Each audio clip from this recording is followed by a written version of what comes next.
The Mummies of Egypt, Death, Ritual, and the Afterlife History at Bedtime. Welcome to History at Bedtime. In Thebes, on the western bank of the Nile, a house has gone quiet. The date could be somewhere in the 13th century BCE, during the New Kingdom, when Egypt is rich, confident, and crowded with temples, workshops, granaries, scribes, soldiers, priests, boatmen, craftsmen, servants, and families who have spent their entire lives watching the sun disappear every evening behind the desert hills. Inside the house, someone has died. We do not know his name. He is not a pharaoh. He is not one of the famous men whose faces now stare through glass in modern museums. Imagine him instead as a prosperous official or scribe, the sort of man whose family can afford careful mummification, painted coffins, funerary texts, and a tomb cut into the western cliffs.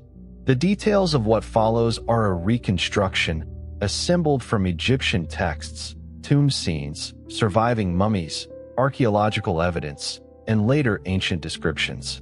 No single burial followed every step in exactly the same way. Egyptian funerary practice changed over more than 3,000 years. But if we follow one body through the best documented traditions of the New Kingdom, we can enter the logic of Egyptian death more clearly than if we begin with a list of gods and objects. The dead man lies where his relatives last saw him alive. Someone closes his eyes. Someone begins to mourn. The women of the household cry aloud. Professional mourners may join them later, beating their breasts, raising dust, calling the dead by name. Grief is private, but in Egypt it is also ritual. Death has broken an order that must now be restored. A living person has become something dangerous and vulnerable, suspended between worlds. The body will decay unless people act. The name can disappear unless it is spoken. The dead can become blessed if the proper transformations occur, but an improper burial can leave them exposed to hunger, oblivion, or a second death more terrible than the first. There is no simple moment in Egyptian thought when a soul slips free and the body becomes irrelevant. The person has been made of several interdependent parts. There is the body itself, the physical form that carries identity. There is the name, the run, whose continued existence matters so much that destroying a person's written name could become an act of posthumous violence. There is the shadow, the shut, another aspect of presence. There is the heart, the IB, associated with thought, memory, character, intention, and moral record. There is the Ka, a vital force or sustaining aspect of personhood that must continue to receive nourishment. There is the Ba, often represented as a bird with a human head, capable of movement and of maintaining the individuality of the deceased. And there is the Ak, the transformed, effective spirit that the properly equipped and justified dead might become. Egyptian texts do not always define these elements with the neatness modern readers would like. Their meanings changed over time and overlapped. They were not pieces of a machine diagram. They were ways of describing what it meant for a person to continue after death. And this complexity explains why the body matters. Not because the Egyptians believed a wandering soul would simply become lost unless it recognized a face, as the idea is sometimes reduced. The body, the coffin, the statue, the written name, the offerings, the tomb, and the spoken ritual all helped maintain identity and presence. A damaged body could be compensated for through images, words, amulets, replacement parts, and magical protection. Egyptians were practical about eternity. They tried to build redundancy into survival. If one protection failed, another might remain. The man in the quiet house is therefore not yet ready to be buried. He is at the beginning of a long process. His relatives must arrange for embalmers. Linen must be obtained. Oils, resins, natron, amulets, coffins, food offerings, funerary equipment, and perhaps a papyrus roll of protective spells must be prepared. Craftsmen, may still be working on the tomb. A painter may need to finish a scene that shows the dead man seated before a table heavy with bread, beer, meat, fruit, and vegetables. A scribe may need to insert his name into spells that have been copied many times before for other clients. Family members must consider what they can afford, because eternity, like almost everything in Egypt, is shaped by wealth. The dead man is carried away from the house. His journey moves toward the west. That direction is not accidental. Every evening the sun disappears in the west and enters a hidden realm before being reborn in the east at dawn. Cemeteries often lie on the western side of the Nile, especially at Thebes, where the great necropolis spreads beneath the cliffs beyond the cultivated floodplain. The west is the land of the dead because it is where the sun dies. Yet the sunset is not final. The sun returns. Egyptian death is built around that rhythm: disappearance, passage, renewal. The embalmers work in a world close to sacred space and close to unpleasant physical reality. A corpse is not an abstraction. It changes quickly. The heat of Egypt can accelerate decomposition. Blood settles. The skin loses its living color. Internal tissues begin to break down. Odor appears. Insects arrive if they are allowed to. The family may speak of Osiris and eternity, but the people who prepare the body must deal with chemistry, moisture, bacteria, fat, organs, skin, salt, linen, and time. Egyptian mummification did not appear fully formed. Long before the Great Pyramids or the Valley of the Kings, people buried their dead in shallow graves cut into dry desert sand.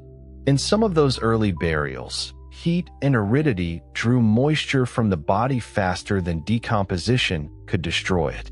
Skin, hair, tendons, and facial features sometimes survived naturally. A family returning to a grave or opening one for another burial could have seen something extraordinary. The dead had not vanished entirely. We cannot know whether such discoveries directly inspired artificial mummification, but the desert demonstrated a principle that Egyptian embalmers would eventually master deliberately. Dry the body, control the decay, preserve enough of the form for the deceased to endure. Over centuries, methods became more elaborate. Early royal mummies were not always successful by later standards. Some Old Kingdom techniques emphasized wrapping and external form while the body beneath deteriorated. By the Middle and New Kingdoms, embalmers had developed increasingly sophisticated ways of removing organs, drying tissues, treating cavities, applying resins, wrapping limbs individually, inserting protective amulets, and reconstructing the shape of the face and body. There was never one universal Egyptian recipe. Practices varied by period, region, social status, workshop, and the amount a family could pay. Even royal mummies showed differences. Some organs were placed in canopic containers. In later periods, some were treated and returned to the body, while symbolic jars remained in the tomb. Brains were often removed in later elite mummification, but not always. Hearts were frequently left in place because of their special importance, but there are exceptions. The famous 70-day period associated with embalming and mourning appears in ancient evidence. Yet the exact division of those days was not necessarily identical for every burial. Our dead man enters this changing tradition at one of its most elaborate moments. The first transformation is physical. The embalmers wash the body. The setting is probably not a clean white chamber like a modern operating room. There are wooden tables, bowls, jars, knives, linen, salts, oils, resins, water, baskets, tools, and the smells of preservation. Some activities may take place in temporary structures near the necropolis. Priests and specialists perform different roles. An embalmer associated with Anubis may wear or use the imagery of the jackal-headed god, whose presence governs the dangerous boundary between corpse and mummy. Anubis is not simply a frightening god of death. He is a guardian of transition. The jackal is an appropriate form for a deity of cemeteries. Wild canids prowl desert margins and burial grounds. A god imagined with the head of such an animal could transform the threat into protection. The creature that might disturb the grave becomes the divine power that watches over it. The body is prepared.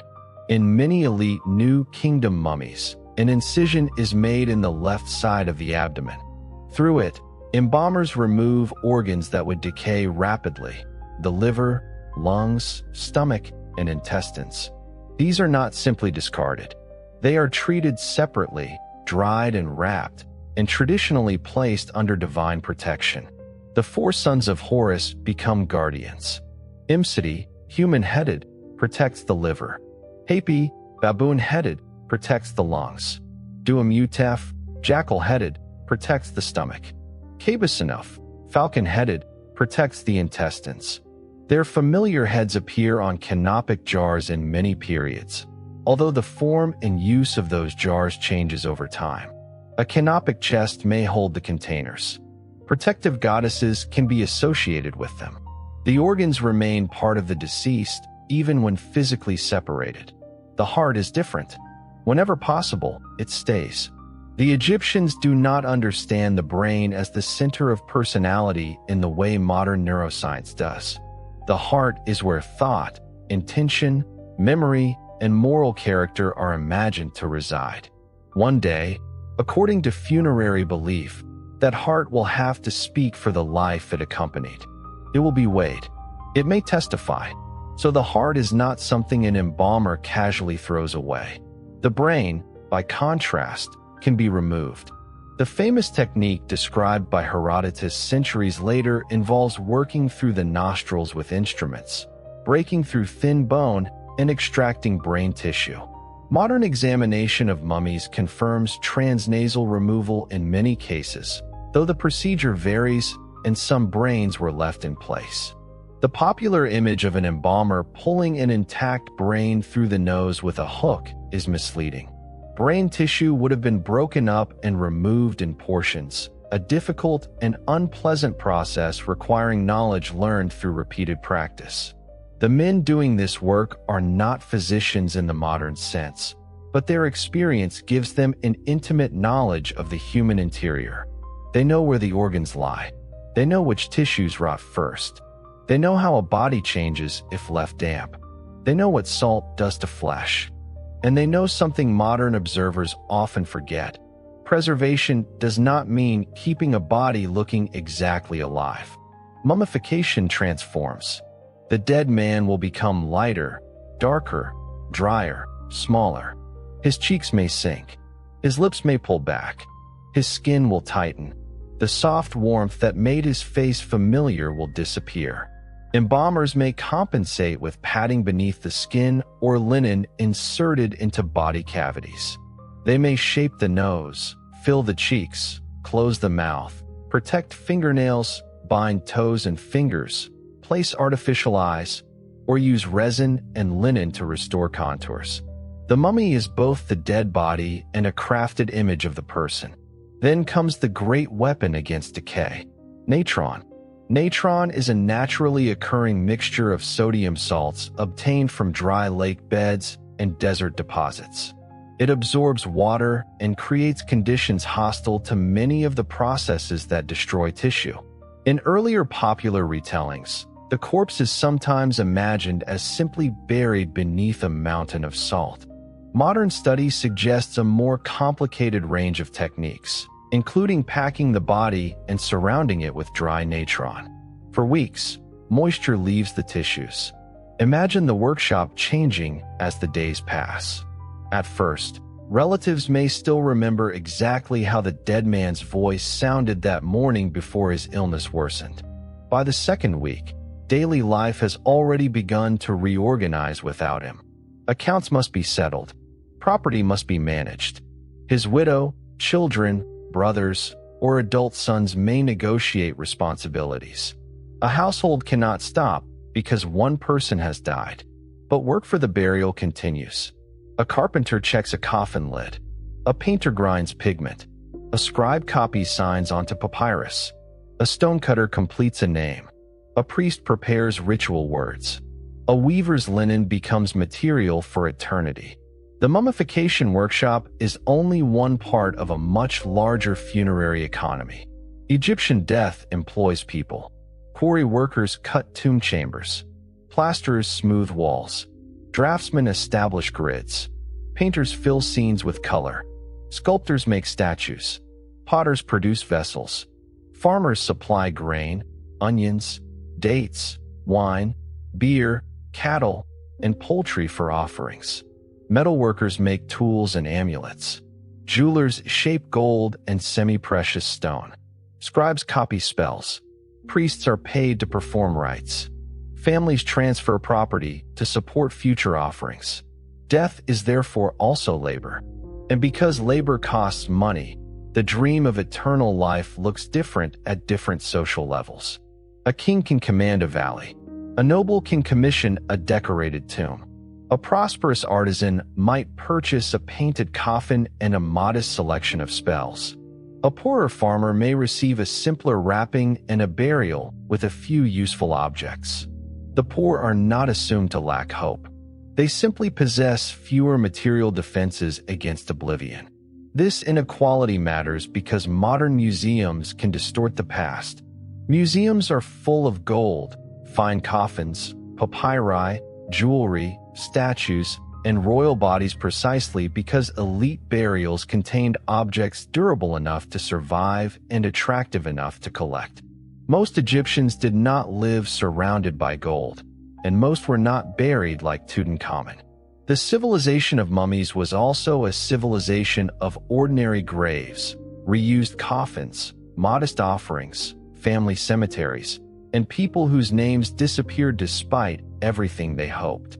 Our dead man stands somewhere between the extremes. His family can afford time. His body remains in the care of specialists while the natron does its slow work. Days become weeks. The body loses water until decay has been interrupted and the tissues have become stable enough for the next stage. When the drying period ends, the dead man is not ready for the tomb. He is only ready to be rebuilt. The natron is removed. The body is cleaned. The internal cavity may be packed with linen, resinous materials, sawdust, plant matter, or other substances depending on period and method. Oils and resins are applied. Some substances soften the skin. Others seal it. Aromatic materials obscure the odor of death and create an atmosphere of sacred transformation. Resin can darken the skin and glue wrappings together. In some mummies it was used so heavily that layers became almost fused. The dead man begins to disappear beneath linen. But this is not mere packaging. Each layer can become ritual space. A finger may be wrapped separately. A hand may be positioned across the body. The head receives special attention. Amulets are placed at chosen points. Some are made of faience, stone, metal, glass, or gold. A scarab may protect the heart. A jade pillar can symbolize stability and the backbone of Osiris. The tayet knot associated with Isis can offer protection. The wedjad eye, the eye of Horus, can signify restoration and healing. Tiny divine figures guard the body. Words accompany objects. In Egyptian ritual, speech is action. To say the correct formula is not merely to describe protection. It helps create protection. To write the dead man's name is to help keep that name present. To paint a loaf of bread can make nourishment available in a magical sense. To depict a door can create passage. To carve eyes on a coffin can allow vision. The wrapping continues. Layer after layer changes the corpse into a mummy. The word mummy itself is much later, derived through languages from a term connected with bitumen, because medieval and early modern observers misunderstood the darkened substances on Egyptian bodies. The Egyptians did not think they were creating museum mummies. They were making a transformed body suitable for continued existence. The dead man is becoming an Osiris. In funerary texts, deceased people are often identified with Osiris, the murdered and restored god who rules the realm of the dead. The myth behind this transformation is one of Egypt's great stories. Osiris is killed by his brother Seth. His body is violated and separated. Isis, wife and sister of Osiris, searches for him. With divine assistance, the body is restored. Osiris does not simply return to ordinary earthly life. He becomes ruler of the dead, a model of death followed by renewal. Horus, his son, takes up the struggle in the world of the living. For Egyptians, this myth makes the body a theological battlefield. Disintegration is the enemy. Reassembly is victory. The mummy is a body made whole against decay, just as Osiris was restored against violence. The linen bandages, therefore, do more than hold dried flesh together. They participate in resurrection. By the time the embalmers finish, the man who entered the workshop as a corpse has become a ritual object, a protected body covered by sacred words, materials, gestures, and expectations.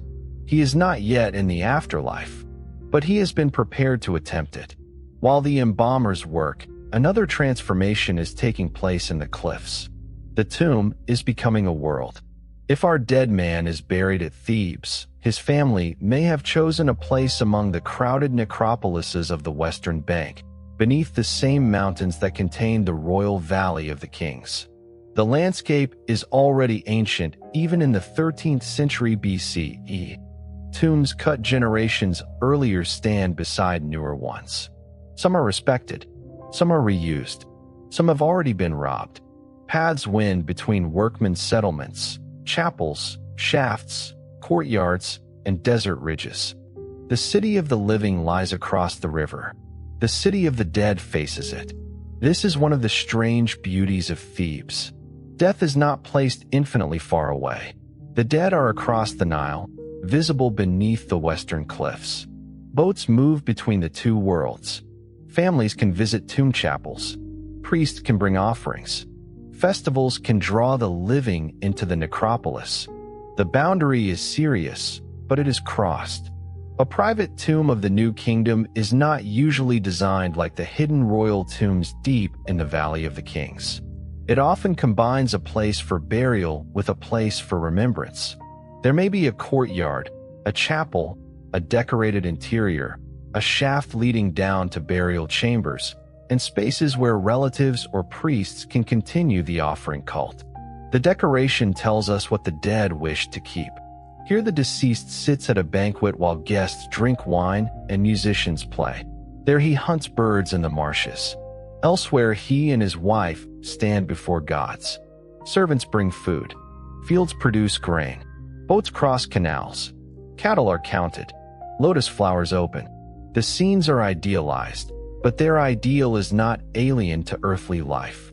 Egyptian paradise is not primarily an escape from everything familiar. It is Egypt perfected. The Nile floods correctly. The crops grow. There is enough food. Families remain together. The dangerous disorder that makes mortal life fragile has been removed. This longing appears in the field of reeds, but the tomb already begins constructing it. A painter can make abundance permanent in an image. A scribe can make bread exist in words. An offering formula can ask the gods to provide 1,000 loaves, 1,000 jars of beer, 1,000 cattle, 1,000 birds, linen, incense, oil, and every good and pure thing on which a blessed spirit lives. No tomb could physically contain an infinite supply of food. Text solves the problem. Image solves it. Ritual solves it. Egyptian funerary culture repeatedly uses representation to extend what matter alone cannot provide. This is one reason writing becomes so important to death. Long before the Book of the Dead, royal funerary texts were carved into pyramid chambers. The pyramid texts of the Old Kingdom were initially a royal possession, spells intended to assist the king in joining the gods and ascending into the sky. During the Middle Kingdom, related traditions appear in coffin texts, written on the coffins of a broader elite.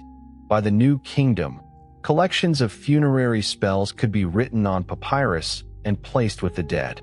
Modern scholars call one of the best-known collections the Book of the Dead.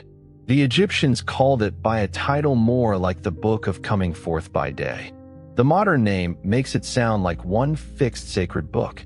It was not. There was no single canonical copy that every dead person carried.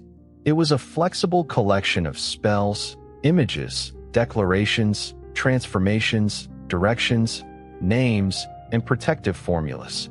Different papyri contained different selections. Wealthy clients could commission long and beautifully illustrated versions. Others received shorter texts. Scribes could prepare scrolls in advance and insert the purchaser's name where needed.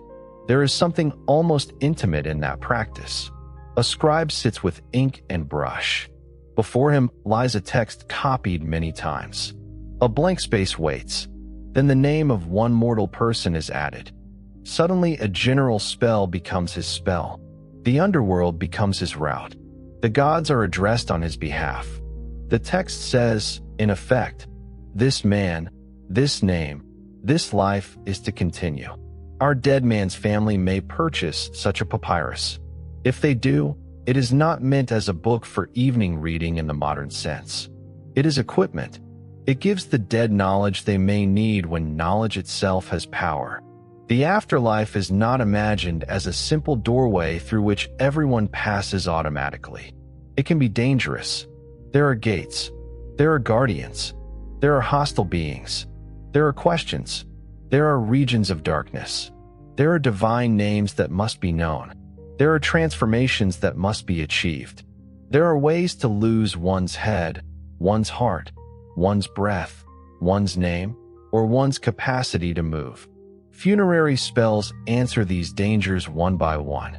A spell prevents the heart from being taken. Another allows the deceased to breathe.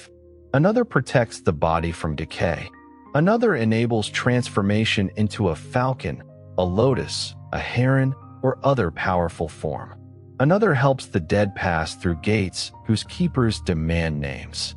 Another ensures that the deceased will not have to perform unwanted labor in the next world.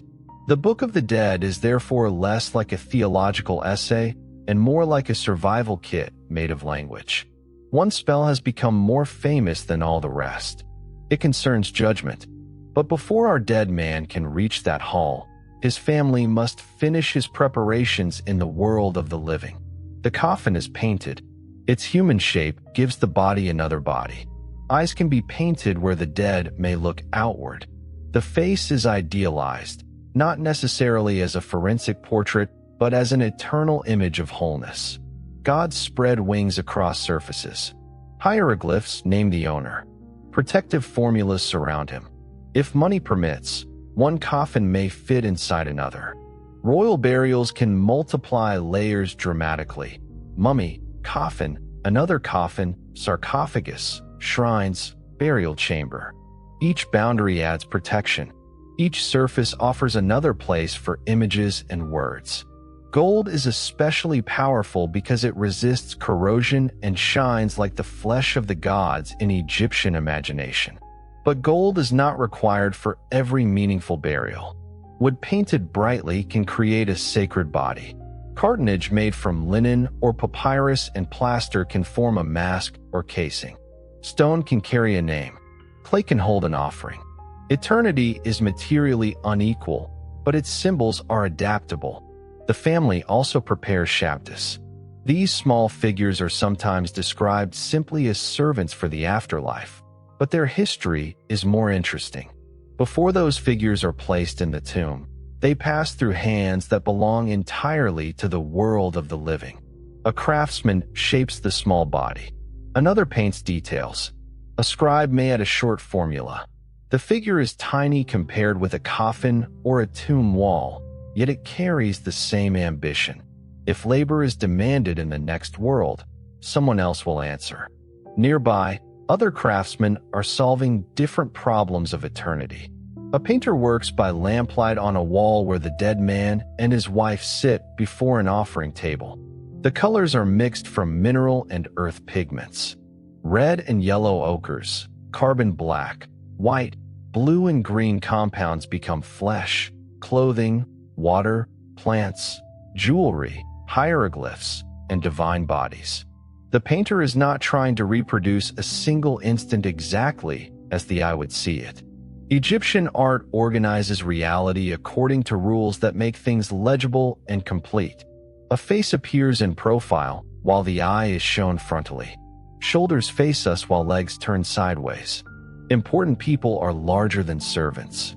The purpose is not photographic illusion. It is durable meaning. On another wall, the dead man stands among reeds with a throwing stick raised. Birds burst upward from the marsh. Fish move through water beneath a small boat. His children may appear beside him. The scene recalls leisure, abundance, family, mastery of nature, and regeneration. Papyrus thickets are places of fertility and renewal. Hunting can carry symbolic meanings beyond sport. The painted marsh becomes both memory and promise. Elsewhere, grain rises from fields. Workers harvest. Boats carry produce. A table is piled with food. The images do not merely say that the dead man once enjoyed these things. They help ensure that he can enjoy them again. This belief gives the workshop unusual responsibility. A badly written name is not merely a spelling mistake. A missing image is not merely unfinished decoration. A damaged divine figure can be ritually dangerous. A craftsman working in a tomb therefore produces more than art for a client. He helps build the owner's future.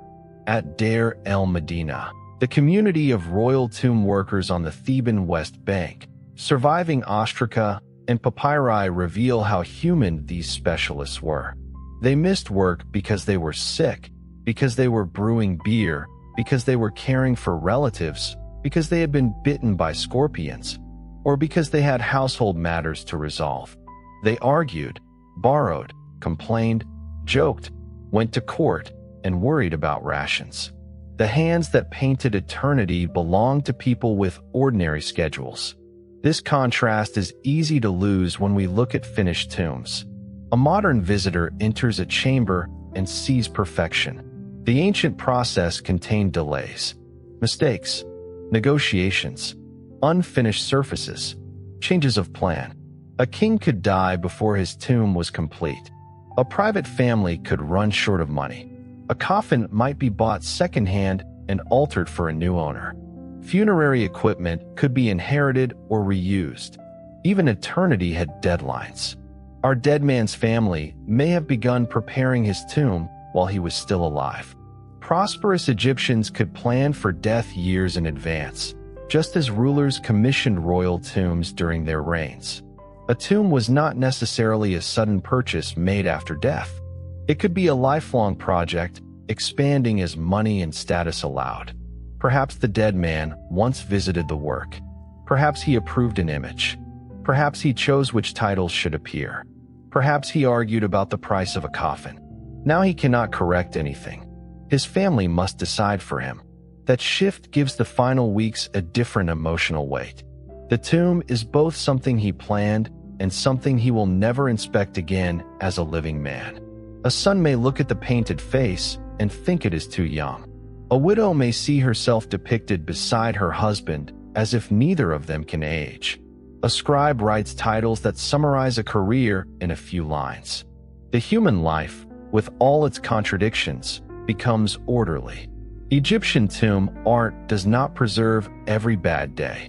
It preserves the version meant for eternity. There is no scene of the dead man feverish in bed. No argument over money. No moment of fear. No embarrassing failure.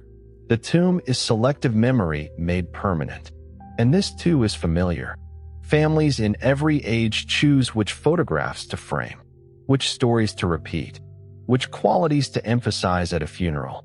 The Egyptians simply carved and painted that selection with extraordinary confidence. By the time the burial approaches, the man has already become two people. There was the person his household knew, inconsistent and alive. And there is the eternal person being built around his name. Justified, well supplied, young enough to endure, properly dressed. in harmony with the gods, surrounded by family, ready for the West. The funeral will bring those two versions together one last time. In earlier periods, a deceased person might fear being called to labor in the fields of the gods. A spell could make a figurine answer in the owner's place. If the dead were summoned to irrigate land, move soil, or cultivate fields, the figure would say, in effect, "Here I am." Over time, elite burials could contain large numbers. Some sets include hundreds, with overseer figures supervising workers. The ideal is unmistakable. The afterlife may resemble Egypt, but a wealthy person hopes not to spend eternity doing compulsory agricultural labor. A tiny figure, therefore, contains a whole social order. Even paradise has hierarchy. Even beyond death, wealth imagines service. Our dead man's shabdis are placed with his other goods. There may be sandals, clothing, jars, furniture, food, personal objects, cosmetics, tools, models. Depending on status and period, there may be astonishing abundance or only a few essentials. The tomb is not filled merely because the Egyptians believed the dead person would physically wake up, open a jar, and eat like someone recovering from sleep. The logic is more layered. Objects have practical, symbolic, ritual, and magical functions at once. A real loaf can be offered. An image of a loaf can make bread available. A written word can invoke bread. A priest can speak an offering formula. A family can bring fresh food later. Multiple systems work together. Again, redundancy protects eternity. The same principle explains statues. If the body is damaged, an image may provide another place for presence. If the face cannot survive, a statue can preserve identity. If descendants stop visiting, written offerings may continue symbolically. If a name is carved many times, erasing it becomes harder. The Egyptians do not trust eternity to one fragile thing. They build backups. And yet the most dangerous threat is not always decay. It is other people. A tomb full of valuable goods is an invitation to robbery. Egyptian rulers know this. Private families know it. Architects hide burial chambers. Entrances are blocked. Shafts are filled. Doors are sealed. Curses sometimes appear in popular imagination as the main defense, but practical concealment matters more. The greatest royal tombs of the New Kingdom are cut into a remote valley rather than built as enormous visible pyramids, partly because concealment offers another strategy against thieves. It does not work. Almost every royal tomb in the Valley of the Kings is robbed in antiquity. The problem begins long before modern archaeologists arrive. Gold cannot protect a dead king if the living know where the gold is. The very wealth intended to guarantee eternity creates danger for the body it surrounds. Our dead man's family cannot solve this contradiction. They can only do what Egyptians repeatedly do. They prepare carefully. They invoke protection. They seal the tomb. They hope. The days of embalming move toward their end. The body, once moist and vulnerable, is now dry, wrapped, scented with resins, protected by amulets, and enclosed. The family sees a shape that is both familiar and transformed. The face they knew is hidden. The body no longer moves. But the ritual language does not speak as if the man has simply ceased. He is called Osiris, followed by his name. He is being remade. The funeral day approaches. At Thebes, morning light reaches the eastern bank first. The temples and houses of the living brighten. Across the river, the western cliffs wait. A procession gathers. The coffin is prepared for transport. Family members come together. Mourners cry. Priests carry ritual equipment. Servants and workers bring burial goods. Food offerings are arranged. If the deceased has sufficient status, the procession may include elaborate displays of possessions, boxes, furniture, jars, statues, and other equipment. The route may include a crossing of water.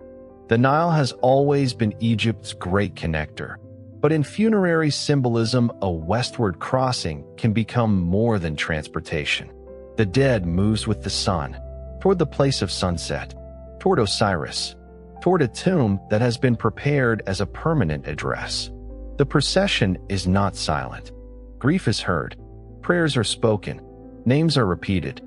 Professional mourners may embody Isis and Nephthys, the divine women who mourned Osiris. The family's loss is placed inside the myth of the god. One death becomes a version of the first great death. One restoration becomes a version of divine restoration. At the tomb, the mummy does not simply disappear into darkness. There are rites still to perform. One of the most important is the opening of the mouth. The name can mislead modern listeners into imagining a literal attempt to pry open the jaw. The ceremony is broader. Its purpose is to restore the faculties needed for effective existence, the ability to breathe, speak, see, hear, receive food, and act.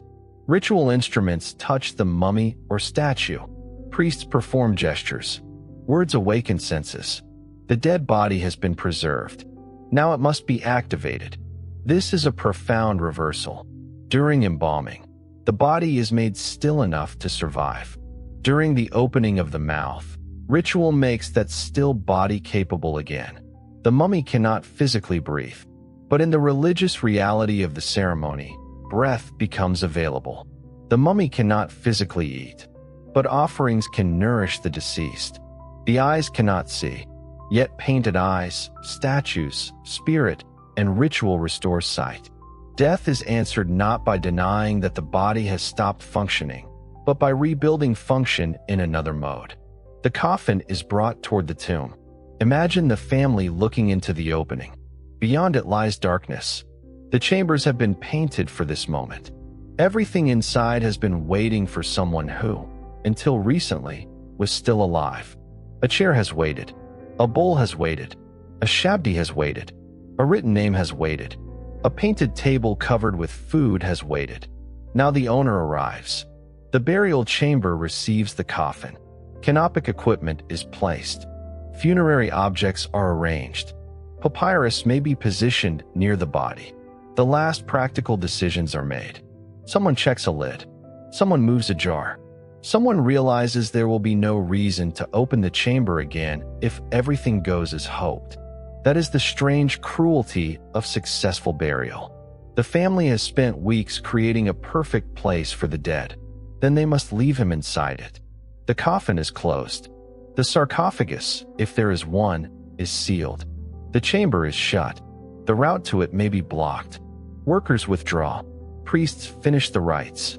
Relatives step back into daylight. The tomb becomes quiet. For the living, the funeral has ended. For the dead, according to Egyptian belief, the difficult part may only be beginning. Because when the sun sets over the western cliffs, the visible world enters night.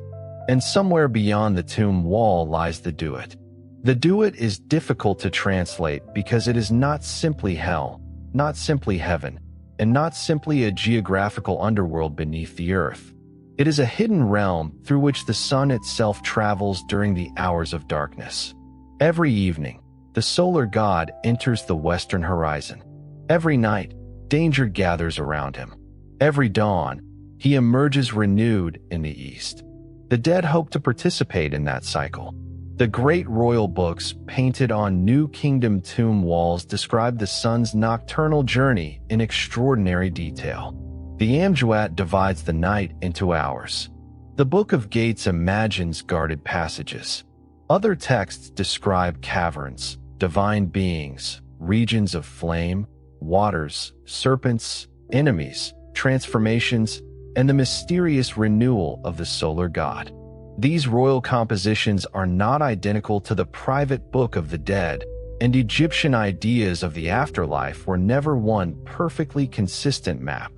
Different traditions overlap. Sometimes the dead join Osiris. Sometimes they accompany the sun. Sometimes they become stars.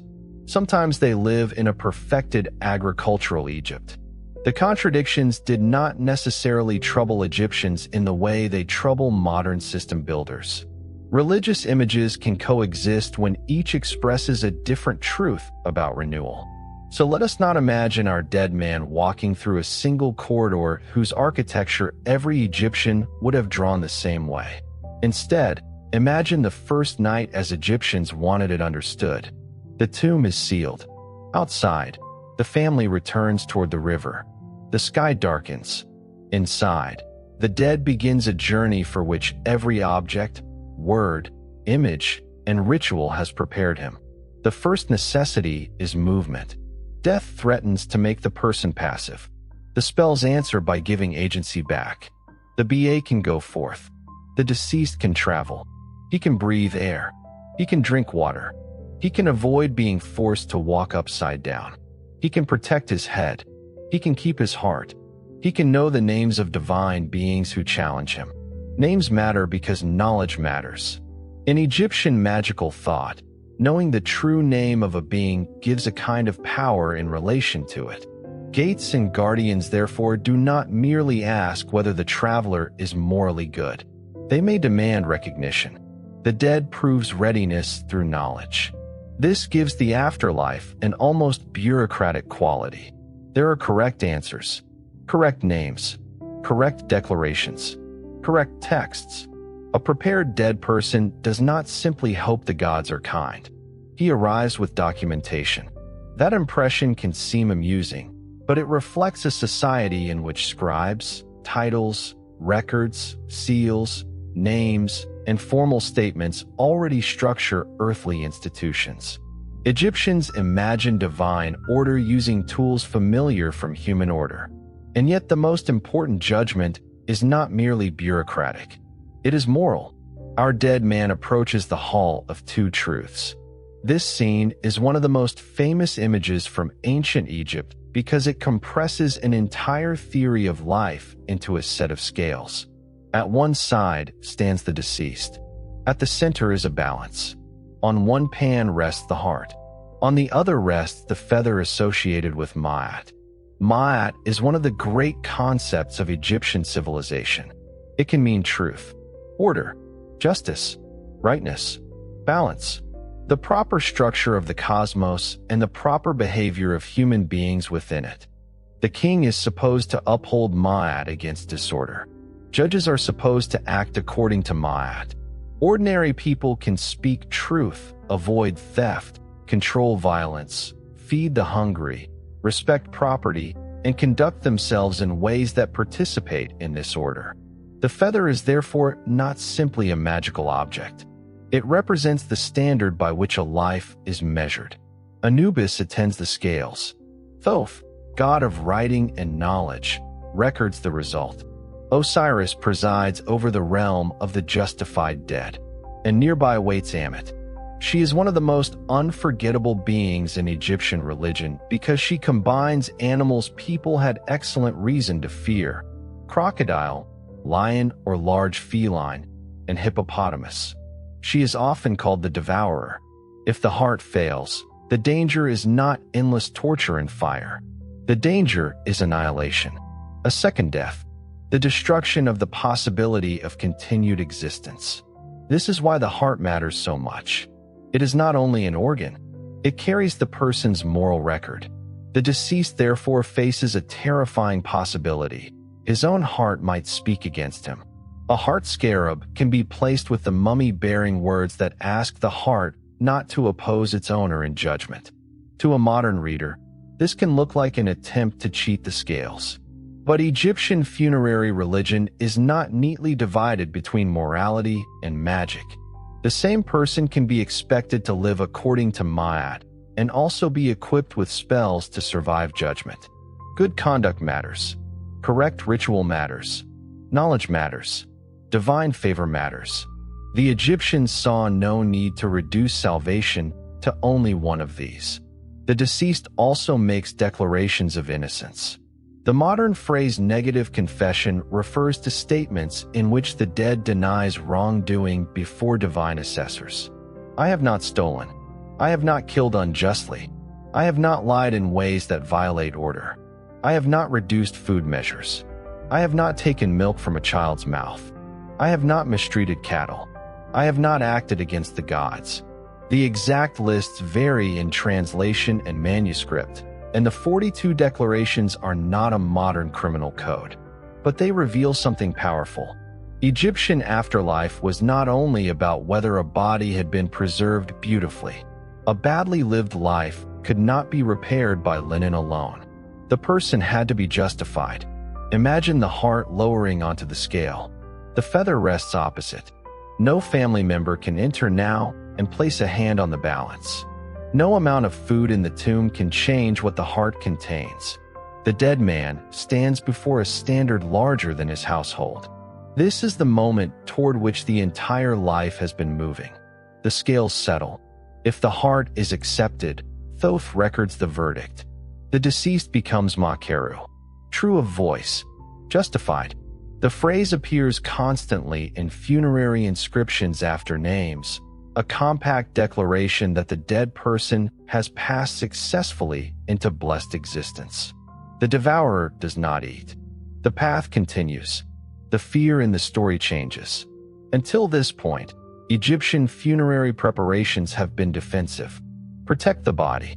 Protect the name. Protect the heart. Protect the organs. Protect the tomb. Protect the dead from hunger. Protect him from hostile beings. After justification, the imagery becomes more generous. The dead can enter the company of the blessed.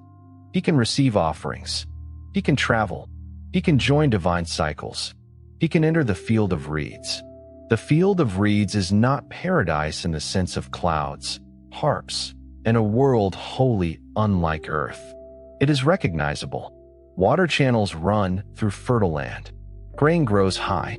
Boats move. Families can be together. Food is abundant. The landscape is Egypt without the failures that make Egypt mortal. No disastrous famine. No final sickness. No irreversible separation. The ideal afterlife is not a rejection of life. It is life repaired.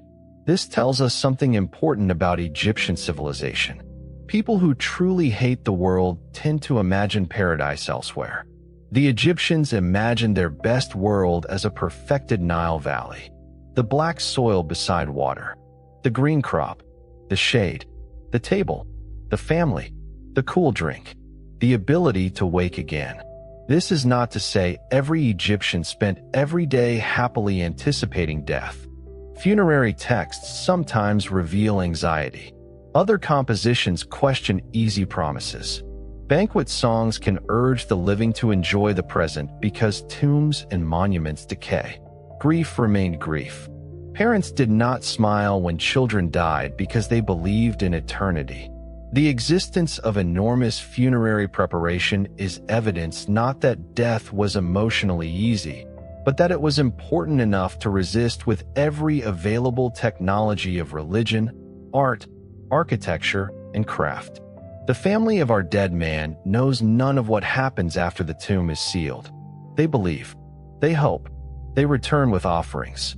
At certain festivals, the boundary between living and dead can feel especially thin.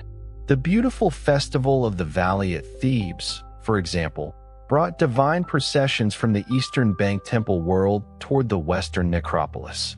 Families visited tombs, feasted, remembered, and renewed relationships with the dead. The tomb chapel becomes a place of continued social life. A son may stand before his father's image. A daughter may bring food. A priest may speak an offering formula. A servant may clean the space. A descendant who never met the dead man may still pronounce his name. As long as the name is spoken, something continues. Years pass. The widow grows older. Children become parents. The dead man becomes an ancestor rather than a recent grief. The offerings may become less frequent. A generation dies. Another inherits responsibilities. This is where the great Egyptian project of permanence collides with the ordinary limits of memory. How long can a family keep visiting? How long can a priestly endowment remain funded? How long before political disorder disrupts the arrangement? How long before a tomb is reused? How long before thieves discover the shaft? The Egyptians prepared for eternity. History rarely cooperated. The royal dead faced the same problem on a larger scale. Across the mountains from private tombs lay the Valley of the Kings. The decision to bury new kingdom rulers there was itself an answer to failure. The old kingdom pyramids had made royal eternity visible on the horizon. They also made royal wealth impossible to hide. By the new kingdom, kings are buried in rock-cut tombs in a remote desert valley west of Thebes. The tombs are still enormous investments of labor, but their entrances can be concealed. The dead king rests deep inside the mountain rather than beneath a visible mountain of stone. The workers who create these tombs live in a remarkable settlement now known as Deir el-Medina. They are not anonymous slave gangs in chains. They are skilled state employees, draftsmen, painters, stonecutters, plasterers, foremen, and scribes. Their community leaves behind an extraordinary written record of work schedules, absences, disputes, payments, family matters, jokes, complaints, and legal cases. They know the valley intimately. They know how royal tombs are made. They know where passages lie. They know what kinds of wealth disappear behind sealed doors. This knowledge does not mean the workers themselves are responsible for every robbery, but it reminds us that secrecy is always fragile when a tomb requires large teams to build. A royal burial may include nested coffins, sarcophagi, jewelry, furniture, statues, ritual objects, weapons, chariots, food, clothing, oils, and precious metals. The king's body may be wrapped with gold and amulets. The tomb is intended never to open again, but gold remains valuable to the living. Political stability weakens near the end of the new kingdom. The state struggles. Payments to workers can fail. Central authority becomes less reliable. Tomb robbery increases. Ancient papyri preserve investigations and confessions connected with robberies of royal and private tombs. The language is chilling because it reduces the sacred architecture of eternity to a crime scene. Men break through stone. They find a king. They strip precious materials. They divide metal by weight. They burn or damage coffins. The divine ruler who once commanded Egypt becomes an obstacle between thieves and gold. The greatest humiliation is not merely theft. It is bodily destruction. A mummy torn apart for jewelry has lost the very integrity generations of embalmers, priests, and craftsmen labored to create. The state must respond. And sometime around the transition from the New Kingdom into the Third Intermediate Period, priests responsible for the Theban necropolis make a decision that would have astonished the kings when they were alive. They move them. A pharaoh's tomb is supposed to be eternal. Now eternity requires evacuation. Royal mummies are taken from original burials. Wrappings are repaired. Identities are written on linen or coffins. Some bodies are placed in coffins that originally belonged to other people because the original equipment has been damaged or stolen. Kings who in life ruled decades apart are gathered together. Seti I, Ramesses II, Thutmose III, Ahmose I, other rulers, queens, and royal relatives. The dead become refugees from their own monuments. Priests hide groups of them in more secure places. One cache will eventually be found at Deir el-Bahari. Another group will be discovered in the tomb of Amenhotep II, KV 35. This rescue changes the meaning of the mummy. Originally, the body was preserved so it could remain in its own carefully prepared tomb. Now preservation requires removing it from that tomb. The paintings, furniture, architecture, and offerings are left behind or already lost. The body itself becomes the final thing worth saving. That emergency decision is one reason modern people can still look at some of Egypt's most famous rulers. The priests could not defeat tomb robbery forever, but they could hide the kings. And for nearly 3,000 years, darkness did the rest. The hiding place at Deir el-Bahari remains silent through invasions, dynasties, languages, religions, and empires. Thebes changes. Temples close. Priesthoods disappear. Greek becomes a language of administration. Then Latin. Christian communities occupy parts of the ancient sacred landscape. Later Arabic is spoken where Egyptian once was. The old royal names become sounds that few people can read. The script itself falls silent. For centuries, a passerby can stand within sight of the cliffs without knowing that some of the most famous rulers of the ancient world are hidden inside them. The mummies have survived the world that made them. This is the kind of survival the embalmers hoped for, but under conditions they could never have imagined. They wanted a named body in a known sacred place, maintained by ritual. Instead, the bodies persist in secrecy after the ritual system collapses. Then, in the 19th century, secrecy begins to fail. The story of the Deir el-Bahari royal cache is tangled with local memory, antiquities trading, official investigation, and later retelling. Members of the Abd el-Rasul family from Kurna became associated with the discovery of a hidden tomb in the cliffs. Objects connected with royal burials began appearing on the antiquities market. Egyptian antiquities officials eventually realized that something extraordinary had been found. In 1881, the cache now known as DB 320 was formally cleared. The operation was rapid by modern archaeological standards. There was fear that news would spread and the tomb would be looted before the authorities could remove its contents. Inside were coffins and mummies whose names belonged to the oldest histories of Egypt. Kings, queens, priests, royal relatives. Bodies that had been handled once by New Kingdom embalmers, later by priests rescuing them from robbers, and now again by men living in a world of steamships, telegraphs, photography, colonial power, and modern archaeology. Imagine the first moment when a hieroglyphic name is read correctly on a coffin. A scholar recognizes a royal name known from monuments. The mummy stops being merely an ancient body. It becomes Ramesses, Seti, Thutmose, Ahmose. The names have returned. This would have mattered profoundly to the ancient Egyptians. The run, the name, was not a casual label. To preserve a name was to preserve part of a person. Kings who had once ordered their names carved on temple walls could not have known that, 3,000 years later, their survival would depend partly on strangers learning how to read those signs again. Hieroglyphic writing had only recently been deciphered in the modern era. The Rosetta Stone and the work of scholars including Jean-François Champollion had reopened a textual world that had been inaccessible for centuries. Now bodies and names could be reunited. The royal mummies were transported to Cairo. The journey became famous in later retellings, sometimes embellished with romantic detail. What is certain is the deeper reversal. The kings once carried in state procession through temples were now archaeological objects under government protection. Priests no longer chanted spells. Museum staff made inventories. Offerings were replaced by documentation.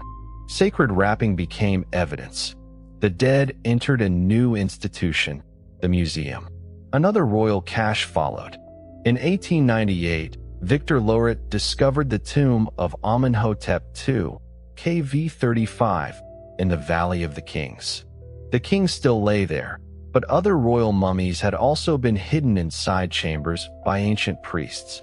Again, rulers who had been separated by generations were found together. Again, the effort of ancient rescuers had succeeded. Modern visitors often imagine royal mummies as if they were recovered neatly from the tombs built for them. Many were not.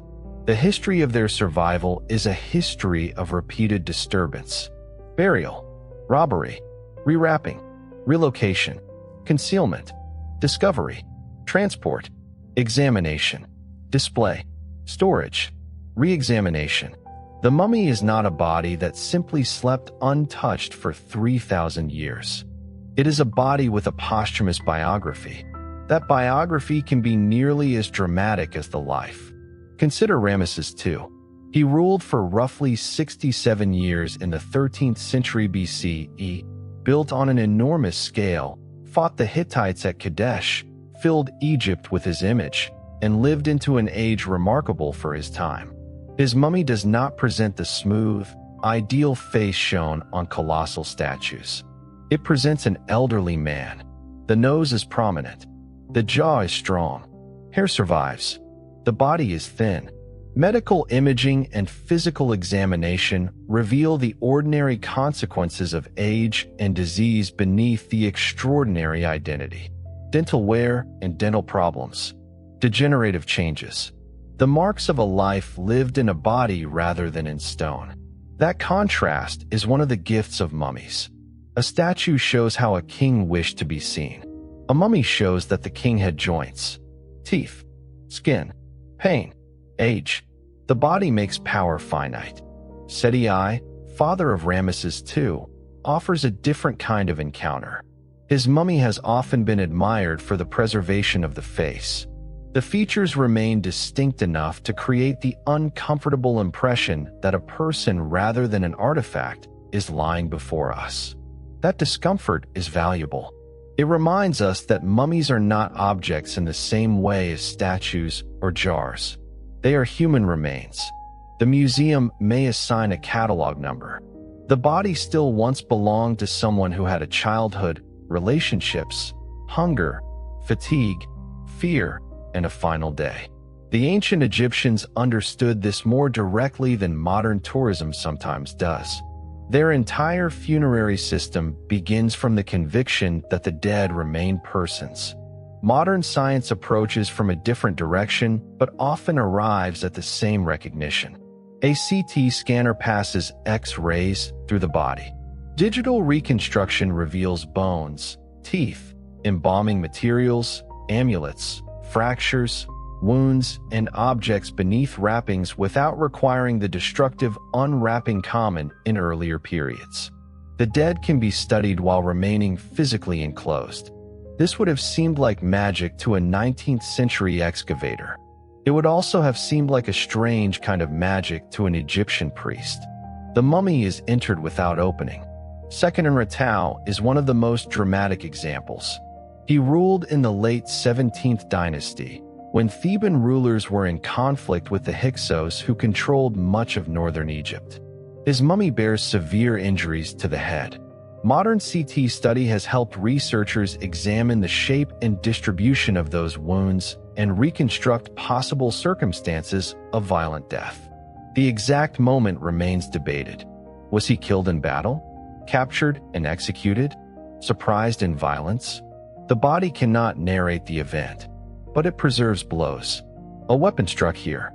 Another injury open there. The mummy is not a written chronicle, yet bone and tissue can preserve history when texts do not. Other mummies reveal quieter information. Arthritis, dental abscesses, atherosclerosis, healed fractures, spinal changes, evidence of age, evidence of disease. These findings strip away another illusion, that ancient elites lived in permanent health because they were wealthy. Royal food could be abundant. Royal medicine could be sophisticated for its age. No pharaoh possessed antibiotics, modern dentistry, blood pressure medication, or surgery as we know it. A king could command an army and still suffer from an infected tooth. A queen could be divine in ritual and still experience joint pain. Mummies return history to the body. But modern investigation also raises questions ancient excavators often ignored. How much should we disturb the dead in order to learn? Should royal mummies be displayed? Would the person have consented? What does respect mean when the burial tradition itself was designed to keep the body hidden and protected? There is no simple answer accepted everywhere. Museums increasingly treat human remains differently from ordinary artifacts, using controlled display, careful language, restrictions on photography in some contexts, and consultation about ethics and cultural sensitivity. In Egypt, the royal mummies now occupy a setting deliberately designed to evoke dignity rather than spectacle. There is one mummy, however, whose modern fame exceeds all the others. Not because he was Egypt's greatest king, because his tomb was found with so much of its burial world still around him. Tutankhamun. When Howard Carter first looked through a small opening into the sealed spaces of Tutankhamun's tomb in November 1922, the scene he saw was not orderly. It was crowded. Objects pressed against one another. Gilded furniture. Chests. Beds shaped like animals. Dismantled chariots. Boxes. Statues. Vessels. Weapons. Clothing. Food. Games. Jewelry. Objects made for ritual. Objects that had belonged to ordinary palace life. The famous exchange with Lord Carnarvon, whether Carter could see anything, received the answer that has become part of archaeological legend: wonderful things. The phrase survived because it was accurate, but the wonder of Tutankhamun's tomb is often misunderstood. The tomb was not a pristine time capsule untouched since the funeral. There is evidence that ancient intruders entered at least parts of it not long after burial, and that officials resealed the entrances. Objects were disturbed. Some valuable portable material disappeared. Yet compared with almost every other known royal burial of the New Kingdom, the tomb remained astonishingly complete. Tutankhamun himself had been a relatively minor king.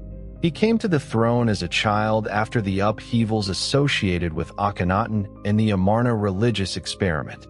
He ruled for roughly a decade and died while still very young, probably around 19. His death appears to have been unexpected. The tomb used for him is small for a New Kingdom king. The burial equipment was assembled rapidly. Some objects may have been adapted from earlier royal use.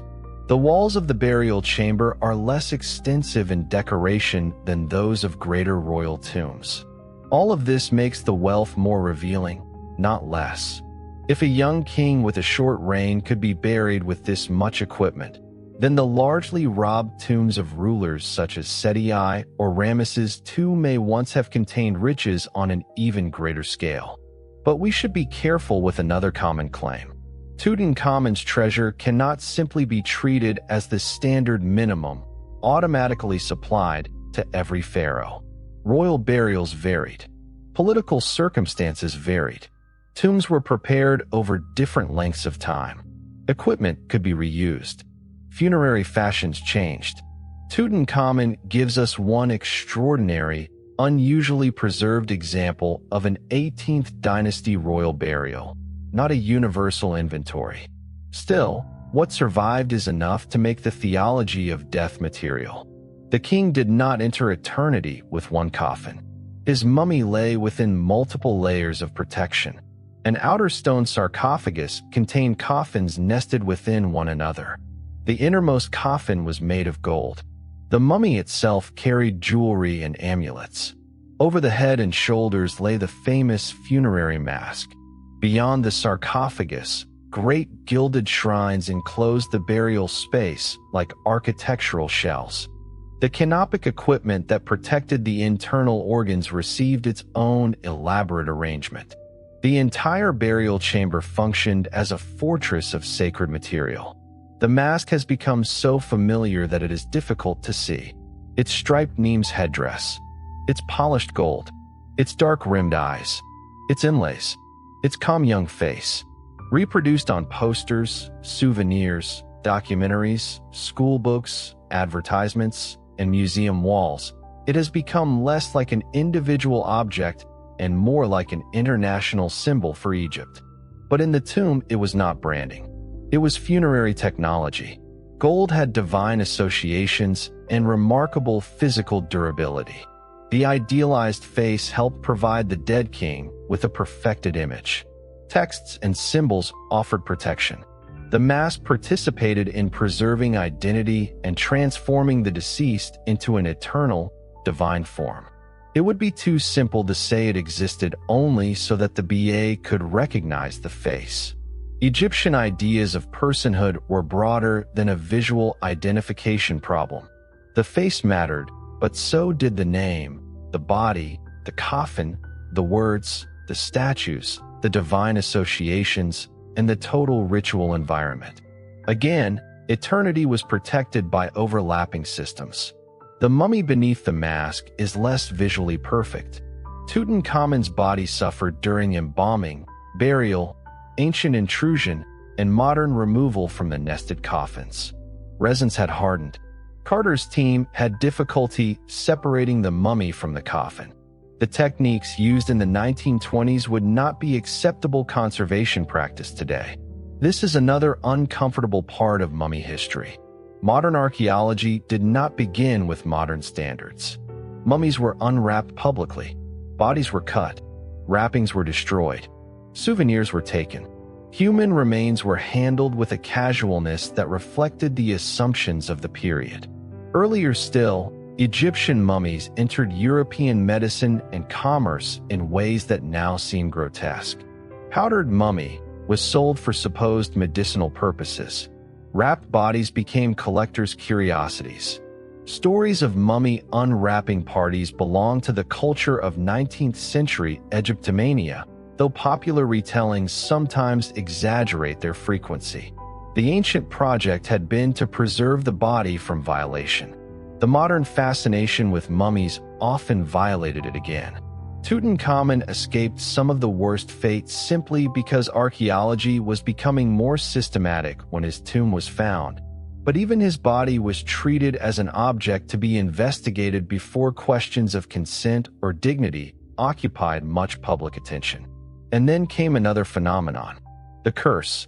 Lord Carnarvon died in 1923, only months after the tomb's opening, following complications from an infected mosquito bite. Newspapers transformed the death into a supernatural narrative. A pharaoh's curse had struck those who disturbed the tomb. Other deaths were collected into the story whether or not they occurred at suspicious ages or intervals. The legend grew because it combined everything modern audiences wanted from Egypt: treasure, darkness, ancient magic, archaeology, forbidden chambers, and revenge from the dead. There is no convincing evidence that Tutankhamun's tomb carried a deadly curse that killed the excavators. Howard Carter himself lived until 1939, more than 16 years after the discovery. Many people associated with the excavation survived for years or decades. The curse belongs to modern mythology, but it accidentally echoes an ancient concern. The Egyptians really did fear damage to the dead. They really did want tombs protected. They really did believe that disturbing names, bodies, offerings, and sacred arrangements could have consequences. The newspaper curse was invented. The anxiety it exploited was ancient. Tutankhamun's tomb also demonstrates how easily the gold can eclipse the person. Visitors remember the mask. They may not remember that a teenager wore the body beneath it. Modern studies have tried to reconstruct his health, ancestry, injuries, and possible causes of death. Claims have changed as methods improve. Some earlier theories of murder lost support. Genetic and radiological studies have proposed family relationships and health conditions. But ancient DNA in Egyptian mummies is technically difficult, and individual conclusions should be treated with appropriate caution. The body gives evidence. Interpretation remains human. That principle applies to another famous identification, Hatshepsut. Hatshepsut was one of Egypt's most remarkable rulers, a woman who took the full titulary and iconography of kingship in the 18th dynasty and ruled for roughly 2 decades. Her tomb was known. Her monuments were known. But identifying her mummy proved difficult. In 2007, Egyptian researchers announced that an unidentified female mummy from KV60 could be identified as Hatshepsut, with a key piece of evidence involving a tooth found in a box bearing the queen's name and a gap in the mummy's jaw into which it appeared to fit. CT imaging and family comparisons contributed to the case. The identification has been widely accepted, but details surrounding the evidence and genetic claims have also been debated. This is worth saying because mummy science is sometimes presented as if every scan produces a definitive answer. It does not. Bodies preserve evidence imperfectly. Records are incomplete. Objects move. Labels can be wrong. Mummies were reburied in antiquity. Modern collections were reorganized. DNA degrades. Contamination happens. A responsible reconstruction therefore distinguishes what is probable from what is certain. Ancient Egyptians knew a different version of the same problem. They feared misidentification. They feared loss of name. They feared separation. They feared a body being damaged so badly that identity could no longer be maintained. Modern Egyptologists fear assigning the wrong identity for different reasons, but both concerns revolve around the same question. Who is this? That question becomes especially haunting when a mummy has no secure name.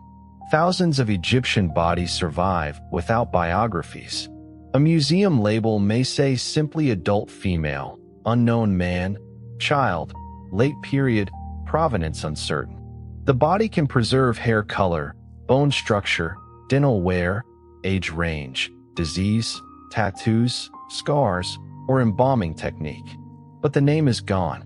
For a culture that placed such value on the run, this is a particular kind of loss. The body survived. The person's social identity did not. That is why named mummies feel so powerful. Ramesses II is not only a body. He is linked to temples, inscriptions, diplomatic correspondence, battles, family, statues, and a reign that lasted most of a lifetime. Sekhemretu's wounds can be placed inside a historical struggle. Tutankhamun's body lies within an excavated burial context filled with named objects. When name and body meet, ancient history acquires a face. But royal mummies can also distort our understanding by making death look like the concern of kings alone. Most Egyptian mummies were not royal. Many were not even human. Cats, ibises, crocodiles, dogs, falcons, baboons, fish. Other animals were mummified in enormous numbers for religious purposes. Some were beloved pets buried with owners. Many others were bred and killed as votive offerings connected with particular gods and temple cults. A pilgrim might purchase a mummified animal as an offering. Temples could maintain large-scale industries around breeding, embalming, wrapping, and depositing these animals. Modern scans reveal that not every animal mummy contains a complete animal. Some contain partial remains, bones, feathers, plant material, or carefully shaped bundles. Again, the boundary between physical object and ritual function is important. The bundle could operate as an offering even when its contents were not what a modern buyer might expect. The sheer number of animal mummies also tells us something about Egyptian religion that royal tombs cannot. Afterlife and sacred presence were not confined to palace theology. They entered marketplaces, temples, pilgrimage, local cults, household devotion, and the daily economy. Death was everywhere because religion was everywhere. Yet human mummification remained the most personal form of the practice. A parent did not preserve a child because of abstract theology alone. A husband did not pay for a wife's coffin merely to obey tradition. Belief and grief work together. This is the part archaeology can describe only indirectly. We can measure the mummy. We cannot measure the silence in the house after the funeral. We can identify resin. We cannot identify the last conversation. We can translate a spell promising reunion. We cannot know whether a widow repeated it because she was confident or because she desperately wanted it to be true. The objects survive more easily than emotion. But the objects were made because emotion existed. To understand Egyptian mummification fully, we have to leave the royal tombs for a while and return to ordinary people. The techniques that preserved a king and the techniques that preserved a craftsman belonged to the same broad religious world, but they did not cost the same. Herodotus, writing in the 5th century BCE, describes embalmers offering different grades of treatment depending on what a family could afford. His account comes from a much later period than our imagined New Kingdom funeral and cannot simply be projected backward unchanged, but the economic principle is plausible across Egyptian history. Preservation had a market. A family chose. Specialists quoted. Materials cost money. Time cost money. A fine coffin cost more than a plain one. A long papyrus cost more than a short one. Imported resins cost more than local materials. Gold cost more than paint. Hundreds of shabtis cost more than a handful. Priestly services cost money. A decorated tomb required years of skilled labor. A poor family could not buy what a king could command. This does not mean the poor were excluded from eternity. Egyptian religion continually adapted. A simple burial could still use prayer. A name could still be spoken. A modest amulet could still protect. A coffin could be reused. A family could offer food. A body placed in dry desert conditions might preserve naturally even without a lead embalming. In some periods, mummification became available to broader sections of society than it had been earlier. The funerary market expanded. Workshops developed recognizable styles. Coffin decoration changed. Texts that had once been restricted to kings circulated more widely. The democratization was never complete, but access widened.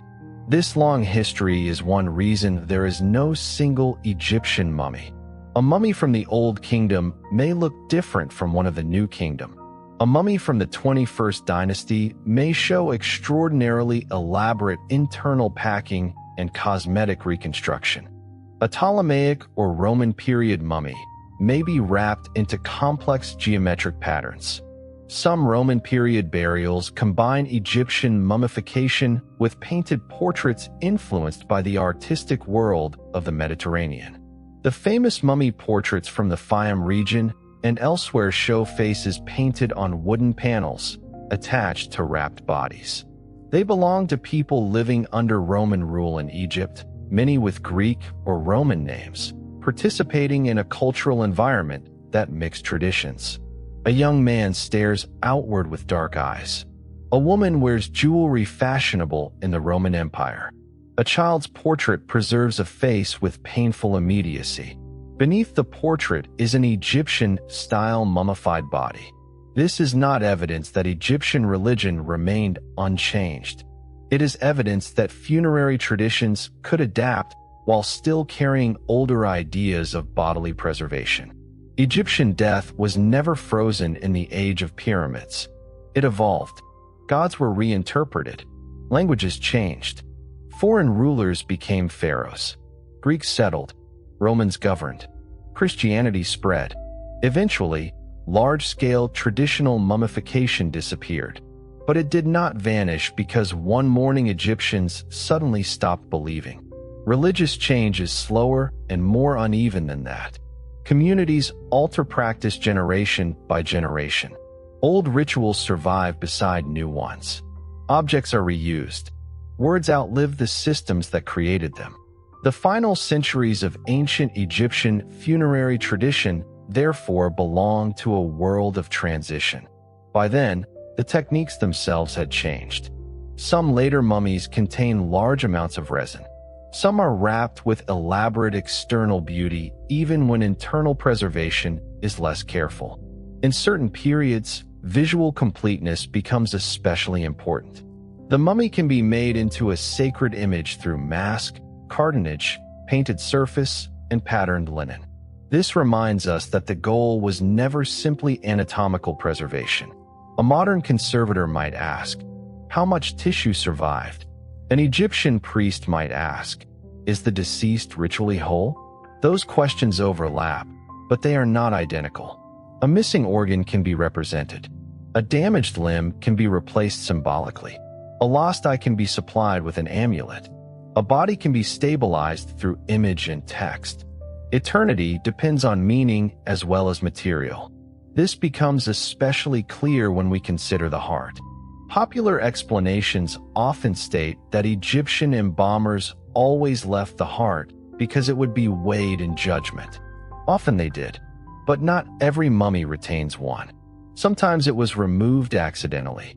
Sometimes preservation practices differed. Sometimes a heart scarab or other ritual object could compensate symbolically. Egyptian religion was resilient enough to handle imperfect bodies. The same is true of the brain. The old joke that Egyptians threw away the brain because they thought it was useless oversimplifies the evidence. They did not have the modern concept of the brain as the central organ of cognition.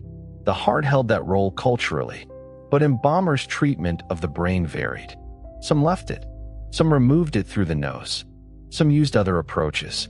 The practice became common in certain periods rather than being an eternal law of mummification.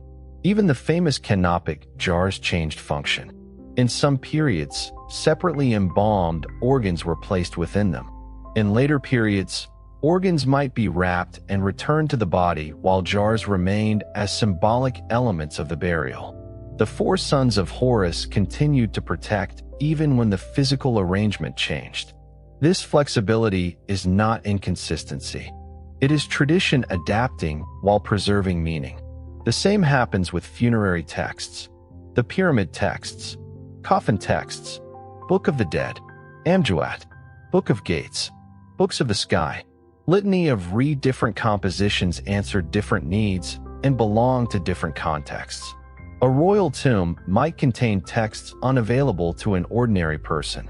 A private papyrus could select spells relevant to its owner. There was no single Egyptian catechism that every person memorized. Religion lived through temples, festivals, myths, household practice, priestly knowledge, local gods, royal ideology, funerary ritual, and inherited custom. This helps us understand why the mummification workshop was so powerful.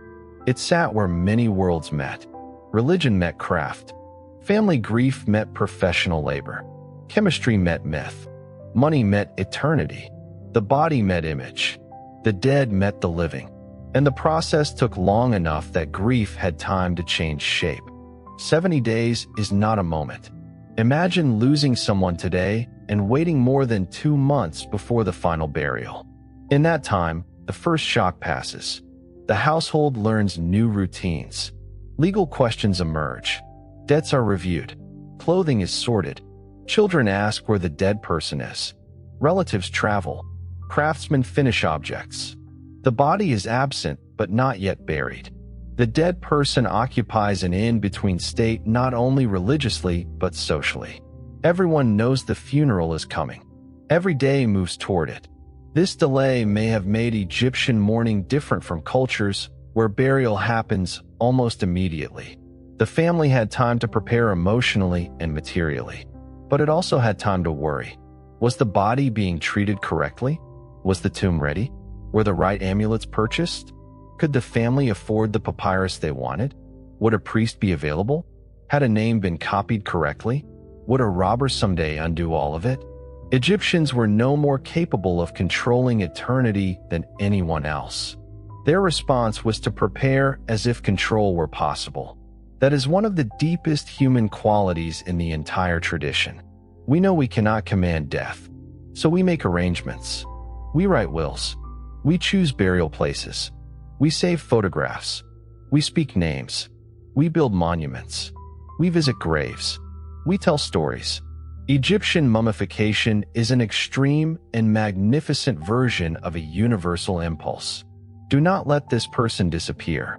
The dead man we followed into the Theban workshop has now been in his tomb for years. Perhaps his family still visits.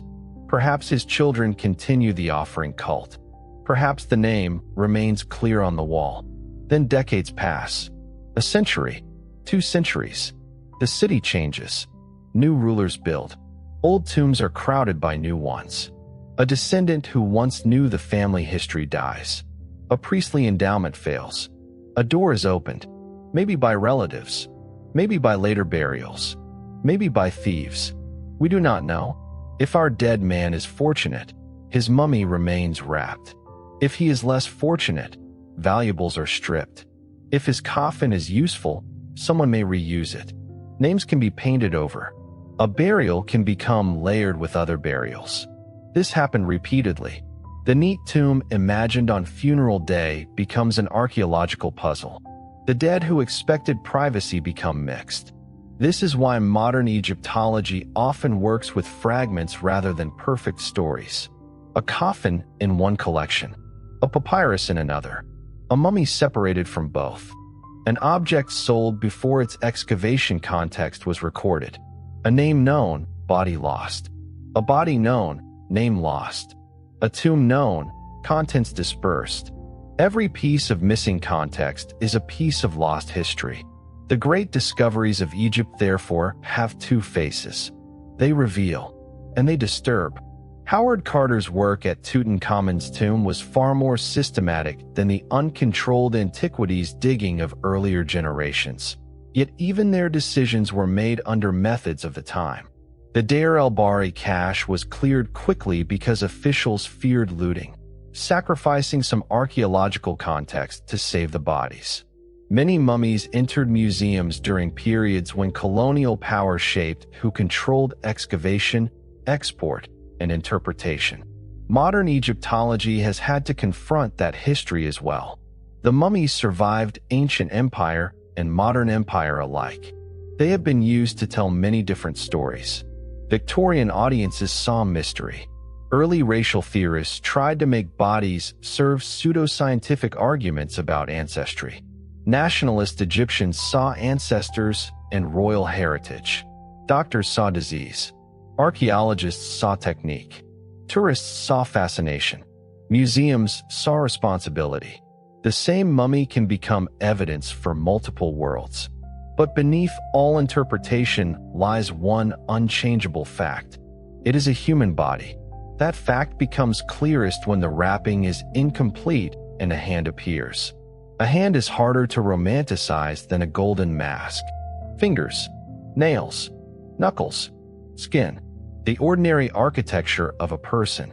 A hand that once held a cup, signed a document, touched a child, carried a tool, raised itself in prayer, then lay still while another person wrapped each finger for eternity. Mummification can look strange only if we forget what it was trying to protect. There is another reason the hand matters. It corrects the scale. Egypt can make death look gigantic. Pyramids rise above the desert. The Valley of the Kings disappears into mountains. Colossal statues stand before temples. Gold masks shine beneath museum lights. The language of kings claims millions of years. But every mummy is one body at a time. The Egyptians could organize death at an industrial scale, but dying remained individual. One body cooled. One family mourned. One embalmer began work. One name was written. One heart was imagined on the scale. Modern science, for all its machines, also returns again and again to the individual. A CT scan does not scan ancient Egypt. It scans one person. The slices appear one after another. Skull, teeth, vertebrae, ribs, pelvis, long bones, amulets, packing materials, wrappings. Each structure is recorded. Radiologists can estimate age at death, identify fractures, examine dental disease, study embalming practices, and sometimes distinguish injuries that happened before death from damage caused centuries later. Three-dimensional reconstruction can reveal features hidden beneath linen. Endoscopy can enter cavities through tiny openings. Chemical analysis can identify resins, oils, waxes, plant products, fats, and other substances used by embalmers. Stable isotope analysis can sometimes illuminate diet or geographic history. Ancient DNA studies, when preservation and contamination allow, can investigate biological relationships and population history. None of these methods was invented for mummies. They come from medicine, chemistry, physics, genetics, geology, and forensic science. Egyptian bodies have become meeting points for modern disciplines, just as the embalming workshop once brought together ancient crafts. There is a strange symmetry in this. The embalmers were specialists without modern theoretical biology. Modern researchers possess theoretical biology without the embalmer's religious purpose. Both look closely at the same body for entirely different reasons. One group asks, how can this person live forever? The other asks, how did this person live? The first removes water. The second measures bone. The first inserts amulets. The second images them. The first seals the body. The second tries to learn without breaking the seal. And sometimes modern science discovers that ancient embalmers were more inventive than expected. Resin mixtures can be complex. Certain ingredients traveled long distances. Imported substances show that funerary preparation participated in trade networks stretching beyond Egypt. The choice of aromatic oils and resins was not random. Some materials had preservative properties. Some had ritual associations. Some had both. A jar in an embalming workshop can therefore connect chemistry, religion, economics, and geography. Archaeological discoveries of embalming deposits and workshops have become especially valuable because they show not just finished mummies, but the material world of preparation: vessels, labels, residues, tools, and spaces where bodies were treated. The mummification process begins to look less like secret priestly magic and more like organized professional knowledge. That does not make it less sacred. In ancient Egypt, technical skill and sacred meaning were not opposites. A carpenter making a coffin could be performing skilled labor and producing a ritual object at the same time. A resin could kill microbes and symbolize divine transformation. Natron could dry tissue and participate in purification. A linen bandage could physically support the body and magically protect it. Modern categories separate chemistry from theology. Egyptian practice often fused them. This helps explain why mummies can survive even when embalming was imperfect. The dry climate did enormous work. Tombs cut into desert cliffs offered stable conditions. Resins discouraged insects. Linen absorbed and protected. Natron removed water. Coffins created barriers. Darkness reduced light damage. The whole burial environment contributed. When mummies deteriorate today, the danger often comes from changes in that environment. A body adapted to dry, stable conditions can suffer if humidity rises. Salts can move. Microorganisms can become active. Insects can attack organic material. Temperature fluctuations stress tissues.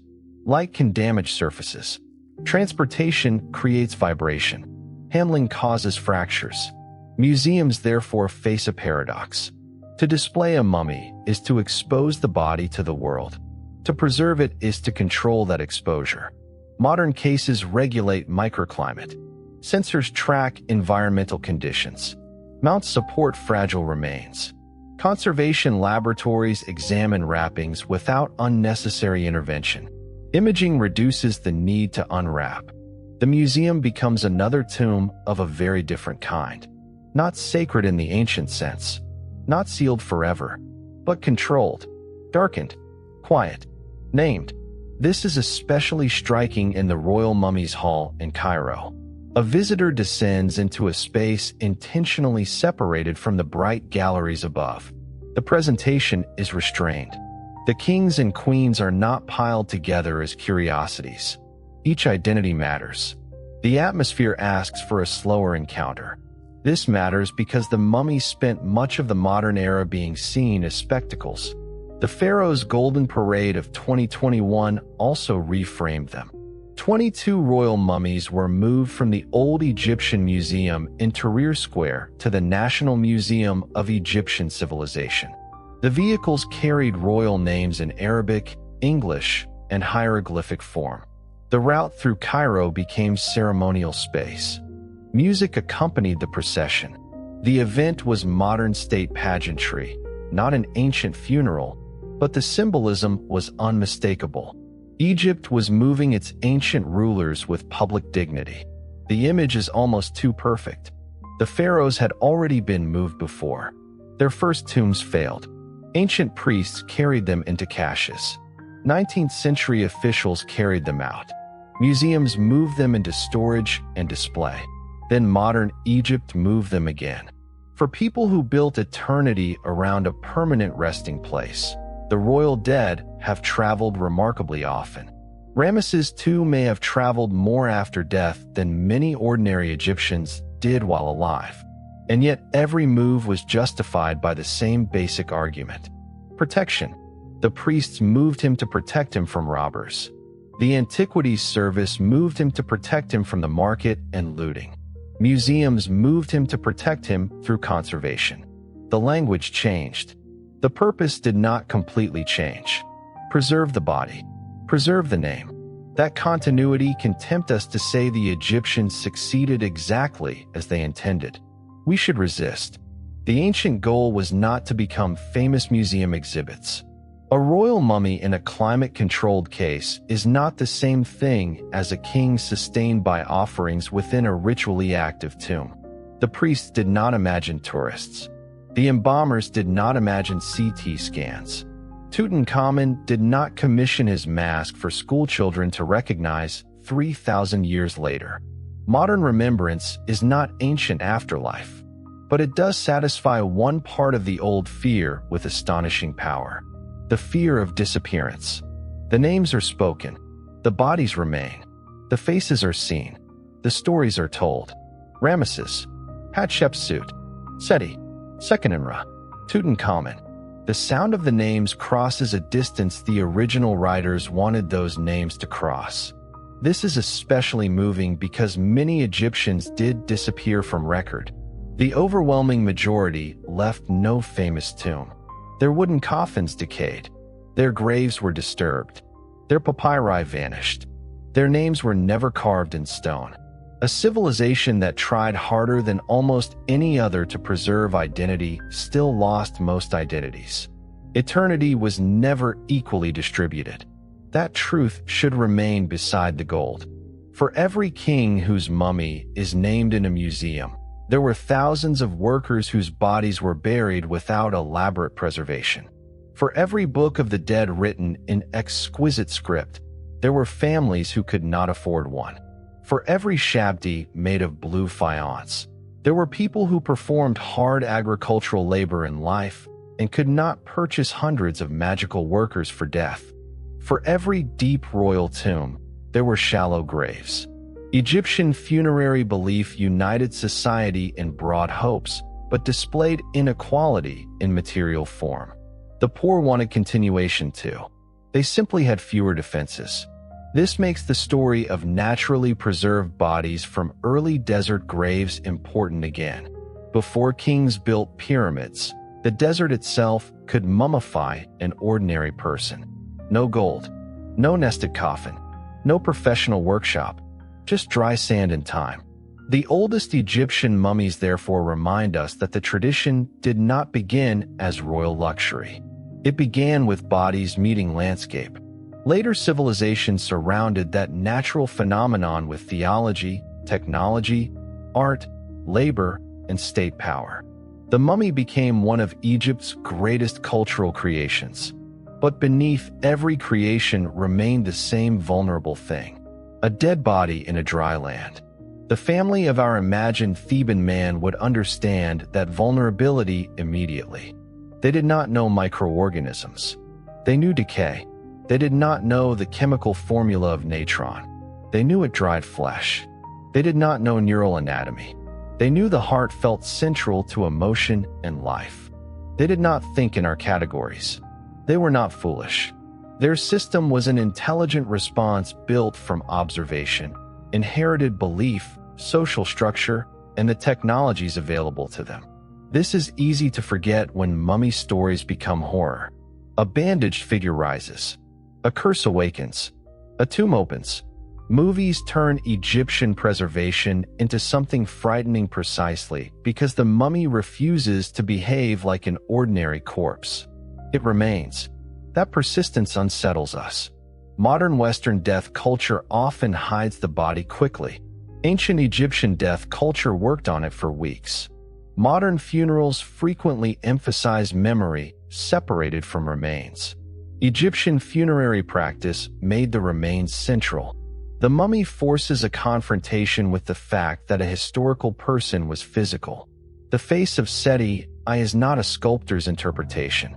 The teeth of Ramesses II are not symbolic. The wounds of Sekenenra are not literary metaphors.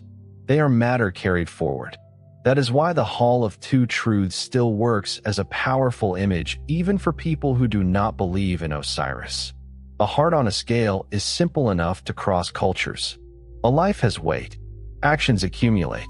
The dead cannot edit the record forever. The image remains Egyptian in every detail, but the fear is universal. What will my life amount to when it is complete? The Egyptians answered with Ma'at. Live within order. Do not steal. Do not murder wrongly. Do not abuse measures. Do not create needless suffering. Then prepare the body, speak the words, know the names, receive the rites, and hope the scales balance. Modern people may reject the supernatural structure. The question survives.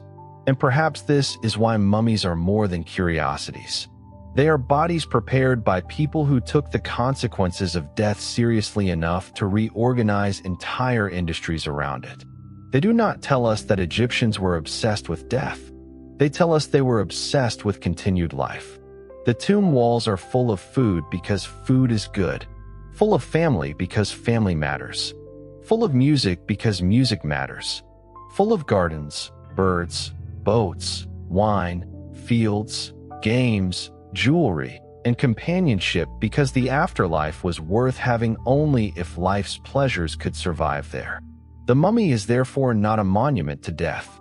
It is an argument against disappearance. Let us return, then, to the tomb where we began. Not to a royal tomb, not to Tutankhamun, not to Ramesses, to the unnamed man whose family crossed the Nile and left him beneath the western cliffs. The funeral is long over. The first night has passed, then a second, then a year. The tomb remains closed.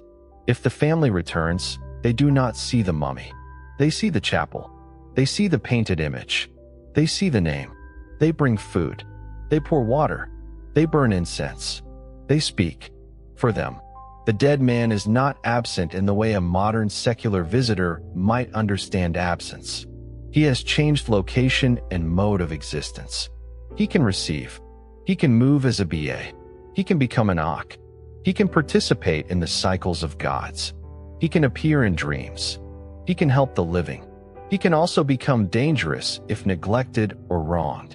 Letters to the dead survive from ancient Egypt in which living people appeal to deceased relatives for assistance, complain about misfortune, ask them to intervene in disputes, or remind them of family obligations. The dead remain part of society. This makes the tomb less like a warehouse for a corpse and more like an address, a place to reach someone, a place where the living negotiate with memory. Perhaps our dead man's son stands there years later with a problem. Perhaps he speaks his father's name and asks for help.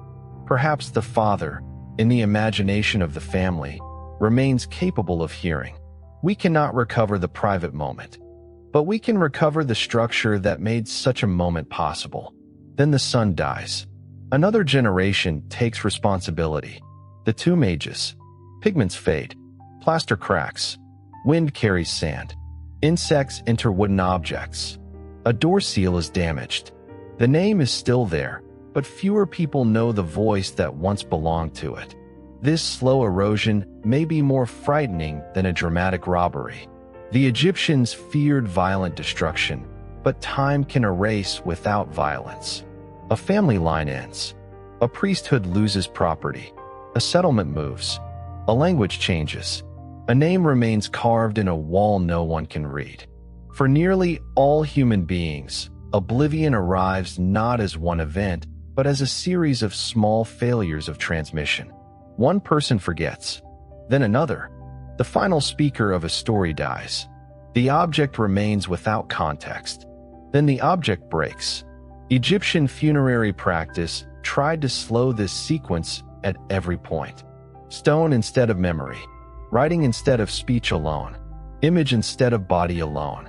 Mummy instead of skeleton alone. Ritual instead of hope alone. The result was not perfect immortality, but it was astonishing delay. That delay is what we encounter now. In the Royal Mummies Hall, modern visitors stand only a few feet from people born more than 3,000 years ago. The distance is protected by glass. The lighting is low. The cases are controlled. A label tells the name.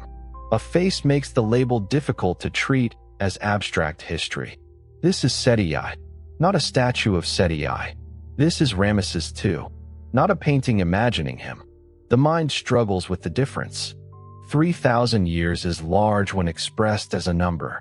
A face collapses it. The nose is still there. The brow, the shape of the skull, the hair, the hands. The body has become unfamiliar, but it has not become imaginary. The pharaoh is dead. The body remains. And yet the mummy also reveals how incomplete preservation always is. Ramesses II survives physically, but his voice is gone. No one knows exactly how he laughed. We cannot recover the private expressions he used with his children. We do not know the sensation of standing in a room when he entered. Seti I's face survives, but his dreams do not. Hatshepsut's monuments survive, but most of her daily conversations are lost. Tutankhamun's sandals survive, but we do not know which pair he preferred. Material survival is enormous and still incomplete. This is why the Egyptian desire for multiple forms of continuity makes such emotional sense. No single medium can preserve a person. A body saves form, but not voice. A text saves words, but not tone. A portrait saves an image, but not movement. A name saves identity, but not experience. A tomb saves context until robbers disturb it. A family saves memory until generations end. The Egyptians responded by using all of them: body, name, image, text, object, architecture, ritual, descendants, gods. They built a network against forgetting. The network failed in places. It succeeded in others. And sometimes modern archaeology reconnects pieces that have been separated for millennia. A tooth matches a jaw. A linen docket identifies a rewrapped king. A cartouche links a coffin to a name.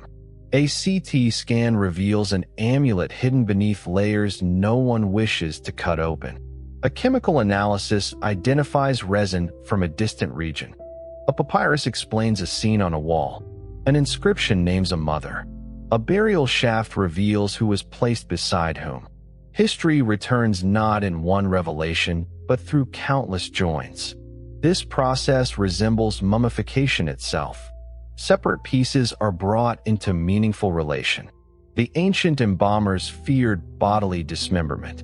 Modern historians fear contextual dismemberment. Both try to restore. There is a danger in this comparison because archaeology cannot resurrect a person, but it can rescue connection. And connection is what turns remains into history. Without context, a mummy can become horror. With context, it becomes a life interrupted by death and surrounded by people trying to answer it. That answer begins long before the New Kingdom. It begins in dry sand. It develops into royal ideology. It spreads through changing social classes. It evolves through centuries of craft. It incorporates new texts and new forms. It survives foreign rule. It eventually disappears as a living tradition. But for thousands of years, Egyptians keep returning to one conviction: death must not be allowed to reduce a person to nothing. That conviction is what unites practices that otherwise differ enormously. An Old Kingdom king in a pyramid. A Middle Kingdom official with coffin texts. A New Kingdom noble with a papyrus and shaptus. A Third Intermediate Period priest with elaborate wrappings. A Roman period Egyptian with a painted portrait. Their funerals are not identical. Their theology is not identical. Their Egypt is not identical. But all participate in a long culture of preservation and transformation. And all depend on people who remain alive. This may be the most important fact of all. The dead cannot mummify themselves. A mummy is evidence of care. Someone washed the body. Someone removed the organs. Someone carried natron. Someone measured linen. Someone tied knots. Someone placed amulets. Someone painted the coffin. Someone copied the name correctly. Someone lifted the bier. Someone wept. Someone closed the door. The dead person's afterlife depended on the labor of the living. Even kings required hands. This gives funerary wealth another meaning. It is not only wealth displayed, it is labor stored. Thousands of hours of human attention preserved around one body. Tutankhamun's mask required miners, metalworkers, transporters, craftsmen, designers, and court organization.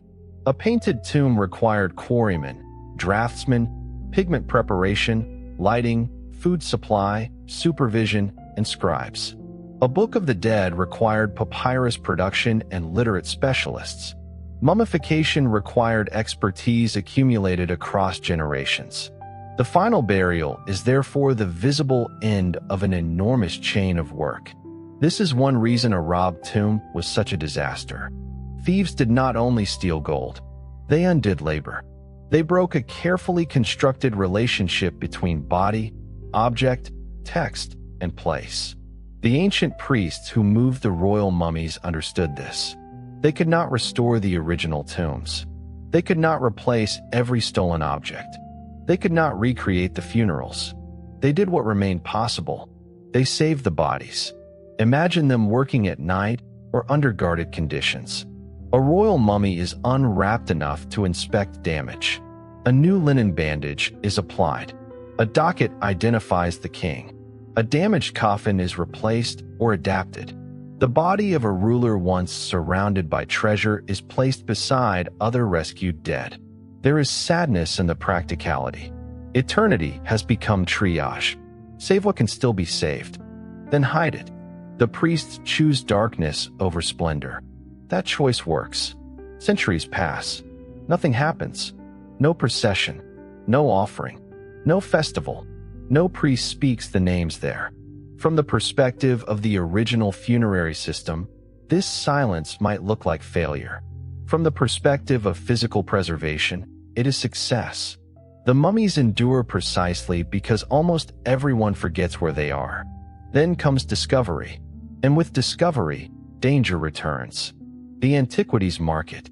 Collectors. Officials. Excavators. Scientists. Tourists. Cameras. Every generation invents a new reason to open the tomb. The royal bodies are never fully beyond human desire.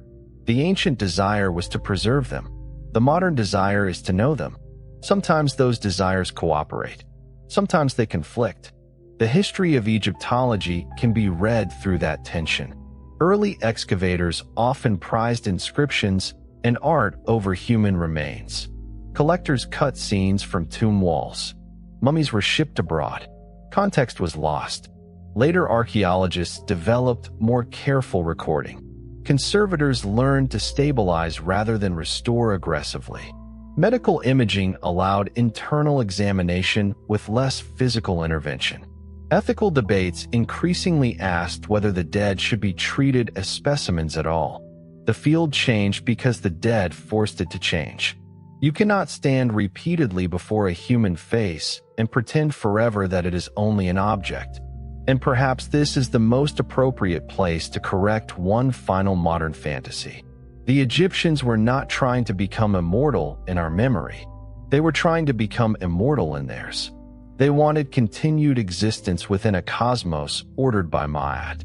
They wanted offerings, transformation, recognition by gods, the ability to move, the preservation of the name, the possibility of joining Osiris and the solar cycle. The field of reeds. Modern fame is accidental. Ramesses II did not commission a mummy so that tourists would remember the Battle of Kadesh. Tutankhamun did not enter his coffin hoping to become an icon of 20th century archaeology. Their goals were religious. To respect the mummies historically, we should allow those goals to remain different from ours. And still, one part of the ancient hope crosses the boundary. To be named. To continue. To resist the erasure that death begins. That part we understand. The unnamed man from our opening may not have succeeded as well as the kings. Perhaps his tomb was robbed. Perhaps his mummy was destroyed. Perhaps he still lies somewhere under the Theban cliffs. Perhaps archaeologists found him long ago and assigned a catalog number. Perhaps the body survives while the name does not. We do not know. That uncertainty is why he matters. He represents the millions who built Egyptian civilization without entering royal history. Their funerary beliefs were not copies of royal vanity. They were human responses to the same problem. A mother dies. A husband dies. A child dies. A father dies. What remains? Egypt answered with one of the most elaborate systems of continuity ever created. Preserve the body. Protect the organs. Keep the heart. Write the name. Make images. Speak offerings. Supply food. Provide spells. Restore the senses. Open the mouth. Cross to the west. Know the gates. Face the scales. Become justified. Enter the fields. Return with the dawn. The sequence is grand. Its emotional origin is simple. Please continue. We can see that plea in the earliest naturally dried bodies. We can see it in the gold of Tutankhamun. We can see it in a cheap clay shabdi. We can see it in a line of hieroglyphs copied for a private official. We can see it in the priests lifting Ramesses II out of a violated tomb. We can see it in a conservator adjusting humidity in Cairo. Different people, different centuries, same fragile body. The museum closes for the evening. Visitors leave the royal mummies hall. Footsteps fade. The lights remain controlled. The cases remain sealed. No ancient priest comes to make an offering. No family member waits outside. The world that understood these bodies in the language of Ka, Ba, Ak, Osiris, and Ma'at has passed. Yet the bodies remain in Egypt. Names beside them: Ramesses II, Seti I Hatshepsut, Thutmose III, Second and Ratau. The silence around them is not the silence of an undiscovered tomb. It is a modern silence, designed, monitored, measured. Air moves through systems hidden from view. Sensors watch humidity. Conservation continues through machines rather than spells. And under the wrappings, beneath skin dried thousands of years ago, are hearts that once beat in the same rhythm as ours. Some of those hearts were left in place because one day, in another realm, they might be weighed. The ancient scene returns. A hall, a scale, Anubis watching, Thoth ready to record, Ammit waiting, a feather on one side, a human heart on the other. All the gold is gone from the question. All the titles, all the monuments. The body itself cannot command the result, only the life. Perhaps that is why the image survived so powerfully. The Egyptians built tombs for eternity, but at the center of their afterlife was not a tomb. It was a judgment. Preservation could carry you to the threshold. Wealth could equip you. Words could protect you. Ritual could prepare you. But the heart still had to meet the feather. Outside the museum, Cairo continues. Traffic moves. People eat dinner. Children fall asleep. The Nile passes through the city as it passed through Memphis and Thebes, carrying water north toward the sea. Far upstream, the western cliffs still darken at sunset. The old necropolises remain. Some tombs are open. Others are sealed. Others are lost. Beneath the desert are bodies no one has found. Names no one has read. Families whose stories survive only in fragments. The sun disappears. For the ancient Egyptians, this was never proof that light had ended. It was the beginning of a journey. Night belonged to transformation. The sun would pass through darkness and return. The dead hoped to do the same. In a Theban house 3,000 years ago, someone closed the eyes of a man they loved. They could not stop death. So they began the work of defeating disappearance. They washed him, dried him, wrapped him, named him, carried him west, opened his mouth, sealed the tomb, spoke the words. Then they walked back into the light and left him to continue alone. The door closed. The lamps went out. The desert became quiet. And somewhere beyond the walls they had painted for him, the heart approached the scales. The feather waited. Sleep well. Good night.